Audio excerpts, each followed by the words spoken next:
नमस्कार दोस्तों, आज हम फिर से एक ऑटोमोबाइल सेक्टर के एक अच्छे प्लेयर की बात करेंगे जो अभी जिसका प्राइस है काफ़ी नीचे-नीचे चल रहा है और आगे भविष्य में इसमें एक अच्छी ग्रोथ की संभावना है। जैसा आप लोग स्क्रीन पर देख रहे होंगे, स्टॉक का नेम है जमुना ऑटो इंडस्ट्रीज़ लिमिटेड।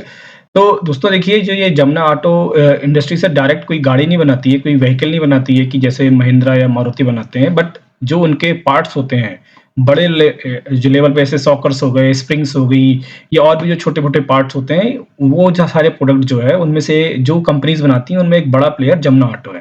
जैसे आप ये देख हो चेसिस होती है, बहुत सारी चीज़ें सॉकर्स होते हैं जिनके बिना गाड़ी बन ही नहीं सकती और बड़े-बड़े उनके साथ इनका टाई अप जैसे मैन हो गया, Renault, Tata like trucks, Volvo बड़े-बड़े ब्रांड्स इनके पास हैं। इवन फॉरेन के जो ब्रांड्स हैं इसूज़ू वगैरह, अशोक लीलैंड, महिंद्रा सबके साथ इनका टाई अप्स हैं और इन्हीं के बॉल बेयरिंग्स हो गए या जो भी सॉकर्स हो गए सारे इन्हीं के यूज़ होते हैं। तो एक बड़ा मार्केट इनके पास है और ऑटोमोबाइल सेक्टर पूरा करेक्शन से बाहर आ रहा है तो फिर वैसे भी यदि वो सेक्टर बाहर आएगा तो वो जब ज़्यादा गाड़ियाँ बनाएगा तो किससे खरीदारी करेगा अपने इस पार्ट्स की? वो इन्हीं सब कंपनी से करेगा और उन सब कंपनीज़ में एक बड़ा प्लेयर है। ठीक है? तो ओवरऑल इस कंपनी का फ्यूचर अच्छा दिख रहा है, ठीक है? अब हम इसकी थोड़ी-सी फंडामेंटल की बात कर लेते हैं, तो हम tickertape.in एक वेबसाइट है, बहुत ही अच्छी वेबसाइट है, आप लोग भी रेफ़र कर सकते हो। उस पे चलते हैं और इसका एक्चुअल देखते हैं कर क्या रहा है। तो ओवरव्यू पे यदि हम जाके देखें मैं मैक्स पे लगाता हूँ इसको, तो मैक्स से आपको एक चीज़ समझ में जाएगी, इस स्टॉक ने पिछले 10-12 सालों में ₹14 के आस-पास ये लॉन्च हुआ था, जब ये रजिस्टर हुआ था, आईपीओ आया था इसका और आज के दिन यदि हम देखें तो ये 120 या 117 के आस-पास ट्रेड कर रहा है। एक बहुत बड़ा मतलब मल्टी फोल्ड रिटर्न मल्टी वगैरह का इसने ऑलरेडी बना के दे चुका है। लेकिन आप एक चीज़ और देखेंगे कि तकरीबन 2016 या 17 के आस-पास से ये करेक्शन में चला गया था। ठीक है? तब से करेक्शन में ही चल रहा है और अब ये उसने उसको क्यों कुछ ऊपर निकल रहा है। अब वो सारी बातें हम टेक्निकल में करेंगे। अभी हम सिर्फ़ फंडामेंटल बात कर रहे हैं। तो अब यदि सबसे पहले देखें पी रेशियो। पी रेशियो हमेशा मतलब जो सेक्टर का पी हमेशा ज़्यादा होना चाहिए उस पर्टिकुलर स्टॉक के पीई से, तो ये ज़्यादा भी है और एक सिग्निफिकेंट रूप से ज़्यादा है। तो इसके पास ग्रोथ का जो रूम है काफ़ी अच्छा बना हुआ है। तो इसका चूँकि 32 है और सेक्टर का पीई 140 के आस-पास चल रहा है, which is like really positive sign. अब यदि इसके फाइनेंशियल्स पे जाएँ चेक करने के लिए एक्चुअली कंपनी फाइनेंशियल में क्या कर रही है, यदि इतना अच्छी कंपनी है तो फाइनेंशियल में भी अच्छी होनी चाहिए। अब रेवेन्यू देखिए, रेवेन्यू इसका लगातार जंप कर रहा है। बीच में थोड़ा-सा बहुत कम डिप लगा था इसका, क्योंकि सॉलिड कंपनी है। बिना इसके इसके पार्ट्स के कोई कार बन नहीं सकती। इस तरह की डिपेंडेंसी उसने बना रखी है। तो थोड़ा-सा डिप आया था, 1145 से 1000 करोड़ के आस-पास का रेवेन्यू आ गया था। बट अब जंप देखिए, जंप से ही आपको पता चल जाएगा कि ग्रोथ कितनी मल्टीफोल्ड हो रही है। जंप तकरीबन 700 करोड़ के आस-पास की थी, ये देखिए 1722। ठीक है, अब इस बार उसने 200 करोड़ की जंप मारी है, 1900 के समथिंग 2000 करोड़ या 1975 के आसपास पहुंच गई है। तो आपको अब ये साइन दिखना शुरू हो गया होगा कि ये जो पर्टिकुलर कंपनी में यदि खरीदारी आ रही है, तो इसका मतलब है कि गाड़ियां ज्यादा बन रही हैं। ठीक है, अब ये सारी चीजों को रिलेट करिए। ऑटोमोबाइल सेक्टर रिसेशन से बाहर आ रहा है या करेक्शन से बाहर आ रहा है, तो वो क्या करेगा? वो गाड़ियां बनाएगा तो ऑर्डर करेगा इस छोटे-छोटे पार्ट्स के लिए। वो किनको करेगा? इन्हीं सारी कंपनीज में करेगा, जमुना ऑटो की और सॉफर इंडिया होगी बहुत सारी। तो अब जब उनमें करेगा तो उनकी सेल्स बढ़ेगी, उनका रेवेन्यू बढ़ेगा, उनका प्रॉफिट बढ़ेगा। तो ये सारी चीज़ें इंटर रिलेटेड है। पूरा सेक्टर जब बाहर आता है ना, तो सेक्टर की बहुत सारी कंपनी जो छोटी-छोटी काम काम करती हैं, वो सारी आती हैं। तो वो इसमें भी दिख रहा है आपको, ठीक है? अब इसकी बाकी सारे रेशियोज़ देखिए, सारे आपको बढ़ते दिखेंगे, चाहे एबिटा देख लीजिए, पीबीटी देख लीजिए, नेट इनकम देख लीजिए। सीधे-सीधे नेट इनकम देखिए, 72 से 140 डबल हो गई। अब समझ रहे हो, डबल इनकम होना किसी भी स्टॉक के लिए 10-15% समझ में आता है, but within year like 1 year of span कि कब बहुत कम रेयर देखने को मिलता है। और फिर अगले साल ऐसा भी नहीं कि रुक गई वहीं पर, अगले साल फिर उसने 20 करोड़ का 18 करोड़ के आसपास जंप मार दिया। तो something is happening in this company, ठीक है? तो ओवरऑल यदि फंडामेंटली देखा जाए, this company looks very good, ठीक है?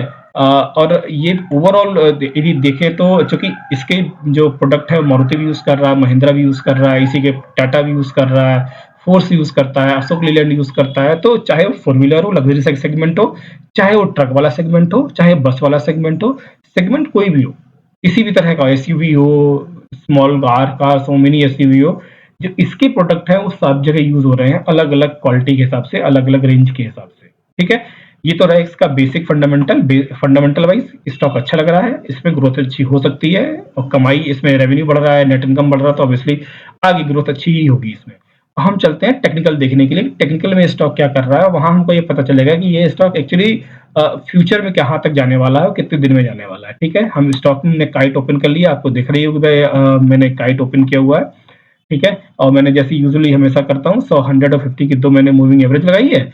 अब देखिए इस स्टॉक ने तकरीबन 18 अप्रैल 18 के आसपास से करेक्शन स्टार्ट किया था और लगातार ये करेक्शन किया किया जा रहा था और ये अभी इसने यदि इस टॉप को हम इस टॉप पे एक हम हॉरिजॉन्टल लाइन इसमें इसकी रेजिस्टेंस की बनाना चाहें और यदि इसको हम खींच देते हैं, इसको हल्का सा मैं ठीक करता हूँ। अब देखिए ये इसने यहाँ के आसपास इस जो रेजिस्टेंस है उसको तोड़ा, थोड़ा सा उस पर सपोर्ट लेना शुरू किया और अब वो उसी के ऊपर ट्रेड कर रहा है। ये थोड़ा सा गिरावट आपको दिख रही है, तो यही है कि ये थोड़ा बहुत इधर उधर होगा, फिर ये ऊपर ही ट्रेवल करेगा। उसका रीजन क्या है, मैं रीजन आपको बता देता हूँ। जैसे हम लोगों ने हमेशा डिस्कस किया है कि जब भी कोई स्टॉक करेक्शन में आता है तो इन दोनों मूविंग एवरेज के ऊपर या नीचे जाने मतलब उन्हीं उसी के आसपास ट्रेड करना स्टार्ट कर देता है। लेकिन इस रेंज में यदि आप आएंगे तो आप देखेंगे कि यहाँ से इस स्टॉक ने इस दोनों मूविंग एवरेज से दूरी बना ली है और ऊपर जाना शुरू कर दिया। तो ये उसका नेचर जो है वो चेंज हो गया है, ठीक है? अब ये ट्रेंड में आ रहा है स्टॉक। ट्रेंड में आने का भी देखिए यहाँ के आसपास उसने बनाया 48 रुपए का स्टॉक, यहाँ पे 100 रुपए कर दिया, डबल कर दिया। तो थोड़ा बहुत करेक्शन ले सकता है, बट ये अब यहाँ से इसकी जो यहाँ से ये रेजिस्टेंस तोड़ दिया है, एक्चुअल जर्नी उसकी यहाँ से शुरू हो रही है। अब वॉल्यूम भी आप देख लीजिए, जैसे इस स्टॉक में अच्छे स्टॉक में कहीं भी करेक्शन शुरू होता है ना तो वॉल्यूम अपने आप बढ़ जाता है। अब देखिए करेक्शन जैसे बॉटम लगा है, इसका करेक्शन बढ़ गया, जैसे बॉटम लगा वैसे ही देखिए वॉल्यूम इसमें अपने आप इंक्रीज हो गया है, ठीक है? तो ये एक अच्छा स्टॉक है, लोगों को भी दिख रहा है ये अच्छा स्टॉक है, ठीक है? और इसलिए इसमें इस तरह का वॉल्यूम आ रहा है। ये एफआईआईस की होल्डिंग मैं आपको दिखाऊं, एफआईआईस की होल्डिंग भी हम इस पे जाते हैं और एफआईआईस की होल्डिंग मैं आपको इसमें दिखाता हूँ। होल्डिंग से हम जाते हैं तो वो भी 6.5% के आसपास बनी हुई है। देखिए 6.5% के आसपास वो होल्डिंग्स बनी हुई हैं, ठीक है? तो ये सारी चीजें पॉजिटिव डायरेक्ट कर रही हैं और यहाँ पे भी आप देखिए ये इसने इस रेजिस्टेंस को भी तोड़ दिया है, ठीक है?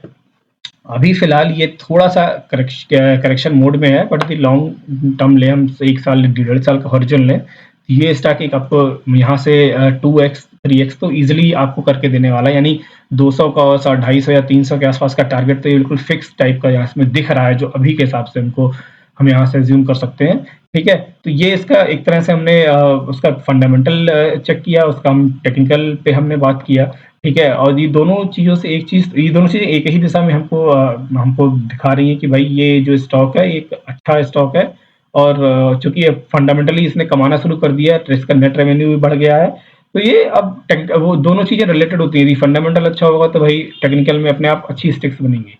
हम एक चीज़ और इसमें लगा के देख लेते हैं, बोलिंगर बैंड, वो भी हमको हमेशा देख लेना चाहिए और उसके बेस पे ट्रेड नहीं लेनी है, बट हाँ, हमको देख लेना चाहिए कि आपका ये स्टॉक किस फेज में चल रहा है, किस हिसाब से चल रहा है। आप देखिए यहाँ से इस स्टॉक ने, मैंने आपको इससे पहले बताया, अपना ट्रेंड बदला था और लगातार ये आपको ऊपर टच करते हुए जा रहा है। यहाँ जैसे मैंने आपको पहले भी बताया, अभी भी बताया, थोड़ा सा करेक्शन ले रहा है, बट ये बहुत लंबा नहीं होने वाला, क्योंकि ये बहुत बड़ा, यदि एज ए पैटर्न देखें तो ये क्या बन रहा है। अब देखिए ये एज ए पैटर्न आप देखेंगे तो एक बॉटम बना है, या इसे कब बोल सकते हैं, ठीक है? ये कब का पैटर्न है और ये हो सकता है कि छोटा-मोटा हैंडल बनाए, बट अभी ऐसा लग नहीं रहा है।